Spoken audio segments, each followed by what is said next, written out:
Կորաշքն ամեն օր ուղերձների շարք։ Կայուն աղոթքի կյանքի առաջնահերթությունը։ Շարունակում ենք շարքը, որը կրում է «Դասեր Դանիելի մարգարեության» գրքից անվանումը։ Դանիելին նախանձող մարդիկ ոչ մի պատրվակ ու հանցանք չկարողացան գտնել թագավորի առջև նրան մեղադրանք ներկայացնելու համար։ Սիրելի՛ բարեկամ, սատանան խորամանկ է և նենգ։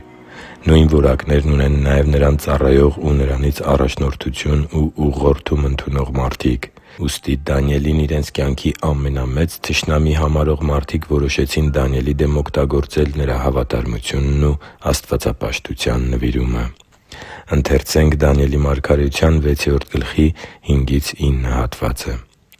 «Այն ժամանակ այս մարդիկ ասացին. «Մենք Դանիելի դեմ մի պատրվակ անգամ չենք գտնի, բացի եթե նրա դեմ մի բան գտնենք իր Աստծու օրենքից»։ Այն ժամանակ վերակացուները ու սատրապները հավաքվեցին թագավորի մոտ և այսպես ասացին նրան. «Ո՛վ դարեհ թագավոր, հավիտյան ապրիր։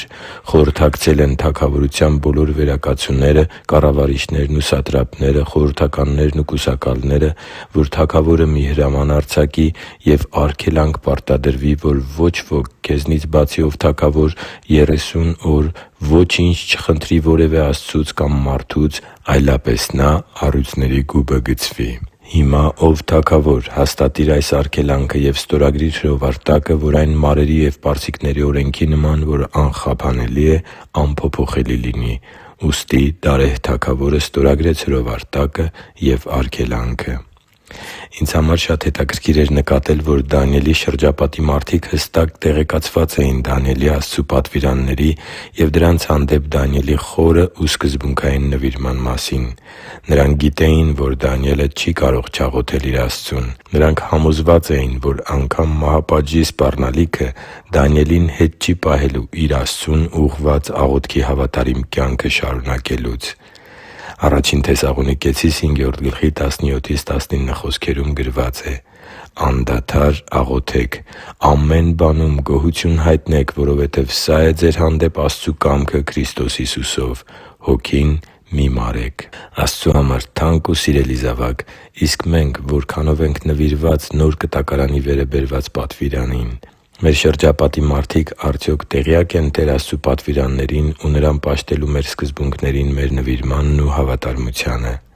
Իսկ ինչպիսի՞ն կլիներ իմ և քո արձագանքը, եթե մենք լինեինք Դանիելի փոխարեն։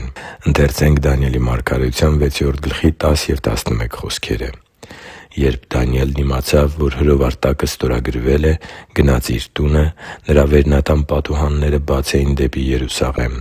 Նա օրը 3 անգամ ծնրադրում էր, աղոթում և գոհաբանություն էր հայտնում իր Աստծուն, ինչպես նախապես անում էր։ Ապա այդ մարդիկ խմբվեցին և Դանիելին գտան, երբ նա իր Աստծու առաջ խնդրում և աղաչում էր» Այսօր, բնականաբար, ոչ ոք հատուկ մահապատիժ չի սահմանել ճշմարիտ Աստծուն կանոնավոր աղոթք բարձրացնողների համար։ Սակայն բազմաթիվ հանգամանքներ և շեղող գործոններ կան, որոնք օգտագործվում են մեզնից յուրաքանչյուրի դեմ, որպեսզի մեզ հետ պահեն կանոնավոր ու հավատարիմ աղոթքի կյանք ունենալուց։ Արդյոք գիտե՞ս, թե քո հավատքի թշնամին ինչ գործիքներ ու հանգամանքներ է քո դեմ օգտագործում։ Ի՞նչը կարող է շեղել քեզ աղոթքի կարգապահ ու հավատարիմ ընթացքից։ Թող մեր աղոթքն առ Աստված այսօր լինի իմաստություն և քաջություն խնդրելը, որպեսզի ոչ մի զբաղվածություն, ոչ մի անհոգություն կամ արգելք ի զորու չլինի մեզ կտրելու մեր երկնային Հոր հետ աղոթքի հարատև ու հավատարիմ հաղորդակցությունից և մյուսների համար մեր նվիրման վկայություն ծառայող մեր կարգապահ աղոթքի կյանքից։ Թող ոչ մի գործոն կամ հանգամանք ի վիճակի չլինի շեղելու քեզ աղոթքի քո կարգապահ ու հավատարիմ ընթացքից։ Հիշի՛ր, որ դու Աստծո հրաշքն ես, և Աստված սիրում է քեզ։ Շնորհակալ եմ, որ դու կա՛ս։ Սիրով և աղոթքով, Արման Մանուկյան։